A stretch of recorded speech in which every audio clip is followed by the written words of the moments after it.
अस्सलाम वालेकुम मेरे प्यारे भाइयों, मेरी प्यारी बहनों। शब बारात के हवाले से जितने सवालात किए जाते हैं तकरीबन तमाम का इसमें जवाब दिया गया है, इसलिए इस पैगाम को शेयर ज़रूर करना।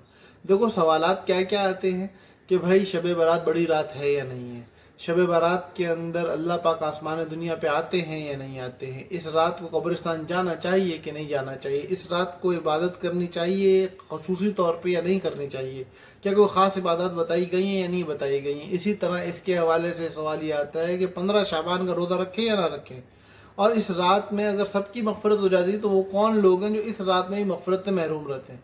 इन तमाम सवालात का जवाब इस वीडियो में मौजूद है, तो इसलिए इसको शेयर ज़रूर करो।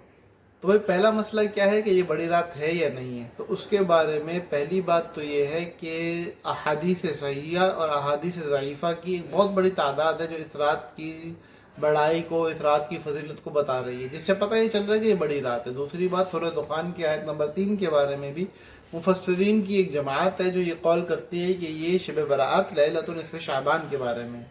तो भाई इसलिए बेहतर यही है कि हम इस रात की फजीलत को तस्लीम कर लें। ये एक बड़ी रात है, अल्लाह के नबी से इसके बारे में बहुत सारी बातें साबित है।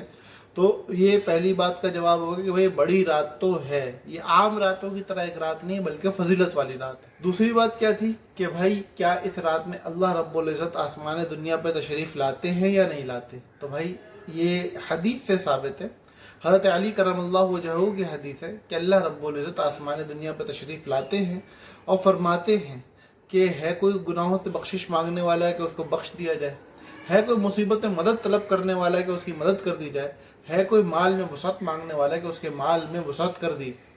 अब भाई हदीस में ये बात आ गई तो एक बात तो ये साबित हो गई कि आते हैं, कैसे आते हैं, हैयत क्या होती है। तो उसके बारे में मुफस्सिरीन और मुहद्दिसीन एक जुमला इरशाद फरमाते हैं। वो जुमला हमें इस किस्म की बहुत सारी बातों के जवाब के तौर पर मिल जाता है। वो जुमला क्या है, कमा यलीक़ु बिशानिही, कि अल्लाह रब्बुल इज़्ज़त की जैसे आना शायान शान है, जिस तरीके से जिस हैयत में आना अल्लाह के लिए शायान शान है, जैसा आना अल्लाह पसंद करते हैं अल्लाह वैसे आ जाते हैं। इसकी बहस में पढ़ना और उसके अंदर खोद व कुरेद करना ना ये हमारा काम है ना हमारी औकात है। अल्लाह की ज़ात वराउल वरा है, हम महदूद सोच के लोग हैं, हमारी अकल का दायरा कार, हमारे हवास खमसा का दायरा कार महदूद है और अल्लाह की ज़ात लामहदूद है। और लाज़िम बात है लामहदूद को महदूद से समझना बेवकूफ़ी है, हमारे समझ में अल्लाह किस तरह आते हैं ये बात नहीं आ सकती है। हमें अल्लाह के नबी ने बता दिया अल्लाह पाक आते हैं, हमने मान लिया कि जी आते। तीसरा मसला कि क्या कब्रिस्तान जाना चाहिए या नहीं जाना चाहिए। तो इसके बारे में हज़रत आयशा सिद्दीक़ा रज़ियल्लाहु ताला अन्हा की हदीस मिलती है कि अल्लाह के नबी मुझे लैलतुल निस्फ़ शाबान में बिस्तर पे नहीं मिले, मैं उठी तलाश के लिए गई, मैंने देखा अल्लाह के नबी जन्नतुल बक़ी में थे या वहाँ से वापस आ रहे थे। तो इससे पता ये चला कि अल्लाह के नबी कब्रिस्तान गए, जिससे कब्रिस्तान जाना साबित हो गया। तो कब्रिस्तान जाने में एतराज़ नहीं है, जो एतराज़ है वो कब्रिस्तान में जाके कब्रिस्तान को ख़राब करने में। भाई कब्रों पे पत्तियां डालना, वहाँ जाके मर्दों और औरतों का बेपर्द इख्तिलात होना, वहाँ पे लाइटें लगा देना, और कब्रिस्तान जाने का मकसद क्या है कि भाई आखरत का शौक़ पैदा हो, मौत की याद पैदा हो। जबकि हमारे अमल से वहाँ जाने के बाद जो चीज़ हमारे सामने आती है वो ये है कि हमें आखरत का शौक़ पैदा नहीं हो रहा, बल्कि खुशबुएँ सूंघ के, आसपास हूरों को देख के एक दुनिया के अंदर रग़बत पैदा होती है। तो इसलिए वो मकसद फौत हो रहा है। तो अगर आपके आसपास के कब्रिस्तान में ये खुराफात नहीं हो रहे, कोई वीरान सा कब्रिस्तान आपको मिल जाता है तो वहाँ सुन्नत के मुताबिक जाओ। लेकिन अगर हालात ऐसे हैं कि कब्रिस्तान जाके गुनाह में मुब्तला होने का अंदेशा है तो भाई हराम से बचना ज़्यादा ज़रूरी है किसी सुन्नत या मुस्तहब पे चलने से। तो ये आपके अपने ऊपर है कि आप देख लो, अगर कब्रिस्तान मिलता है जहाँ सुन्नत के मुताबिक जा सकते हो मुसलमानों का तो चले जाओ, अगर नहीं मिलता तो ना जाना, जाने से बहुत बेहतर है। 3 बातें हो गई। अच्छा, अब चौथा मसला क्या है कि क्या इस रात की इबादत करनी चाहिए नहीं करनी चाहिए, अल्लाह के नबी ने क्या तरीका बताया। तो भाई हज़रत अली की रिवायत के अंदर ये बात मिलती है कि इस रात को इबादत तो करनी है, इबादत की रात है, बड़ी रात है, फजीलत वाली रात है, अल्लाह की तरफ से परवाने मिल रहे हैं, अल्लाह की तरफ से सदाएं लग रही हैं, हमें तो अपने आप को खपाना है। लेकिन कैसे खपाना है, तरीका क्या होना चाहिए। अल्लाह के नबी ने कोई ख़ास तरीका, कोई ख़ास हैयत, कोई ख़ास सूरत इसकी नहीं इरशाद फरमाई। हमारे सामने कोई ख़ास तरीका नहीं है। आपको कुरान पढ़ने का शौक़ है, आप जितना वक्त इबादत के लिए मुकर्रर कर रहे हो सारा कुरान पढ़ने में लगा दो, जितना वक्त इबादत के लिए मुकर्रर कर रहे हो सारे का सारा आप नवाफिल में लगा दो, जितना इबादत के लिए मुकर्रर कर रहे हो सारा का सारा आप जो है वो तस्बीहात में लगा दो या दुआओं में लगा दो, आपको इजाज़त है। बेहतर ये है کہ بھائی پوری رات کو 4 حصوں میں برابر میں تقسیم کر لو، یا جتنے وقت آپ نے عبادت کا سوچا ہے 1 گھنٹہ 2 گھنٹہ 3 گھنٹہ، اس کو 4 برابر حصوں میں تقسیم کر لو۔ ایک میں تلاوت کر لو، قرآن کو دیکھ کے پڑھ لو، دوسرے میں نوافل پڑھ لو، تیسرے میں تسبیحات کر لو، چوتھے میں دعائیں کر لو، تو ہر جنس کی عبادت جمع ہو جائے گی۔ اگر اللہ پاک ہمت دے، طاقت دے، توفیق دے تو کچھ نہ کچھ صدقہ نکال دو۔ تو یہ انشاءاللہ جتنی عبادت کے اصناف ممکن تھی نوافل کی، وہ سب انشاءاللہ آپ کی معاملات میں آ جائیں گی۔ اس کے بعد ہمارا 5واں مسئلہ یہ ہے کہ بھئی روزہ رکھنا چاہیے کہ نہیں۔ تو روزہ رکھنے کے حوالے سے دیکھو بات یہ ہے کہ ایک تو ایام 20 میں 15 شعبان 15 تاریخ آ رہی ہے، 13 14 15 کا روزہ ویسے ہی مسنون ہے، تو ایک تو مسنون صورت یہ مل گئی ہے۔ دوسری بات یہ ہے کہ حضرت علی کی روایت میں دن میں روزہ رکھنے کا تذکرہ ملتا ہے، تو اس سے بھی یہ پتہ چلا کہ ہمیں روزہ رکھنا چاہیے۔ 2 باتیں ہو گئی۔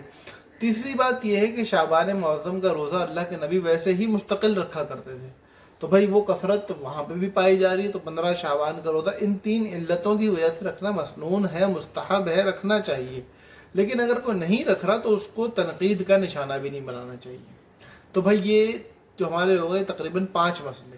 اب بھائی 6واں مسئلہ یہ ہے کہ کیا ہر انسان کو مغفرت کا پروانہ ملتا ہے، ہر جو بھی بشر اس دنیا میں پایا جاتا ہے؟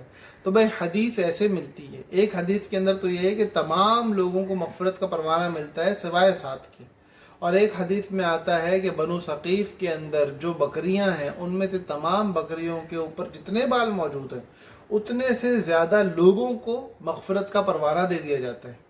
تو بھائی بہت بڑی تعداد بن جاتی ہے اور سب لوگوں کو دے دیا جاتا ہے۔ تو اب بات یہ ہے کہ وہ 7 لوگ کون ہیں جو آج کی رات میں بخشے نہیں جاتے؟ بخشے جانے والے ان کے علاوہ ہر فرد ہے۔ ان 7 لوگوں کو اگر مغفرت چاہیے تو پہلے اپنا گناہ چھوڑیں، اس کے بعد سچے دل سے توبہ کریں اور آئندہ اس گناہ پہ دوبارہ نہ اس کی طرف جانے کا عزم کریں، تو انشاءاللہ امید ہے کہ ان کو بھی مغفرت کا پروانہ مل جائے گا، لیکن توبہ اور اس طریقے سے توبہ ہوگی تو۔ اب وہ 7 لوگ کون ہیں؟ نمبر 1 مشرک، وہ کافر جو کہ یا ہندو، عیسائی، یہودی، مجوسی یا قادیانی، خود کو مسلمان کہتے ہیں لیکن ہے کافر، تو کوئی بھی قسم کا کافر ہو، کافر کی مغفرت نہیں، پہلی بات۔ دوسری بات، والدین کا نافرمان، چاہے کتنا ہی متقی، کتنا ہی پرہیزگار، کتنا ہی عالم فاضل ہو، اگر ماں باپ کا نافرمان ہے، عاقل والدین ہے، ماں باپ کو تکلیف پہنچانے والا انسان ہے، اس کی مغفرت نہیں ہوتی۔ نمبر 3 شراب کا عادی، جو بندہ شراب پینے کا عادی ہو اس کی بھی مغفرت اس رات میں نہیں ہوتی۔ نمبر 4 قاتل، ناحق قتل کرنے والا، اس کی بھی مغفرت اس رات میں نہیں ہوتی۔ اسی طرح کینہ رکھنے والا، نمبر 5 دل کے اندر جو کینہ رکھتا ہے اس کی بھی مغفرت نہیں ہوتی۔ نمبر 6 چغل خور کی مغفرت نہیں ہے۔ اور نمبر 7 وہ شخص جو اپنے ٹخنوں سے نیچے اپنے ازار کو، شلوار کو، پتلون کو یا کوئی بھی چیزوں سے پہنی ہوئی وہ ٹخنوں سے نیچے لٹک رہی ہو، اس بندے کی مغفرت نہیں ہوتی۔ اب 6 پہ تو کسی کو اعتراض نہیں ہوگا، 7ویں پہ دیوبندی بریلوی مسئلہ شروع ہو جائے گا۔ تو بھئی یاد رکھو، چھوٹی شلواریں سلوانے میں، اتنی شلواریں سلوانے میں کہ ٹخنوں سے نیچے نہ جائیں، یہ مستحب ہے، ضروری ہے، لازمی ہے، اس پہ تو دیوبندی بریلوی سب کا اتفاق ہے۔ مسئلہ یہ ہے کہ لمبی شلوار کو فولڈ کریں یا نہ کریں، تو بھئی اس مسئلے میں پڑھو ہی نہیں نا، اپنی شلواریں چھوٹی سلوانی شروع کر دو، اور لمبی شلواریں سلوانا گناہ ہے، اس پہ بھی دیوبندی بریلوی کا اتفاق ہے۔ نہیں پتا تو جا کے اپنے دارالفتاؤں میں معلوم کرو، مسئلہ یوں ہی ہے۔ اس لیے بھائی اپنی شلواروں کو ٹخنوں سے اوپر رکھنے کا اہتمام کرو، یہ کبیرہ گناہوں کے اندر یہ چیز آتی ہے۔ تو یہ 6 سوالات تھے جن کے جوابات مل گئے۔ نمبر 1 یہ بڑی رات ہے، نمبر 2 قبرستان جانا مسنون ہے لیکن تمیز طریقے کے ساتھ، قبرستان کو قبرستان رہنے دو، قبرستان کو شادی ہال نہ بناؤ۔ نمبر 3 اس رات کی عبادت کرنا مستحب ہے، مسنون ہے، لیکن کوئی خاص طریقہ منقول نہیں ہے، جس طرح چاہے عبادت کر سکتے ہو۔ نمبر 4 روزہ رکھا جانا چاہیے، روزہ رکھا جا سکتا ہے۔ نمبر 5 اللہ پاک آسمان دنیا پہ آتے ہیں، صدائیں لگتی ہیں، کیسے لگتی ہیں ہمیں اس کی تفصیل میں جانے کی ضرورت نہیں۔ اور نمبر 6 کہ بھائی اس رات میں سب کی مغفرت ہوتی ہے سوائے 7 لوگوں کے۔ اللہ پاک ان 7 میں سے ہم کو نہ بنائے، ہم سب کی مغفرت فرمائے اور ہم لوگوں کو اپنے محبوب اور مکرم بندوں میں شامل فرمائے۔ اللہ پاک ہم سب کا حامی و ناصر ہو۔ السلام علیکم ورحمۃ اللہ وبرکاتہ۔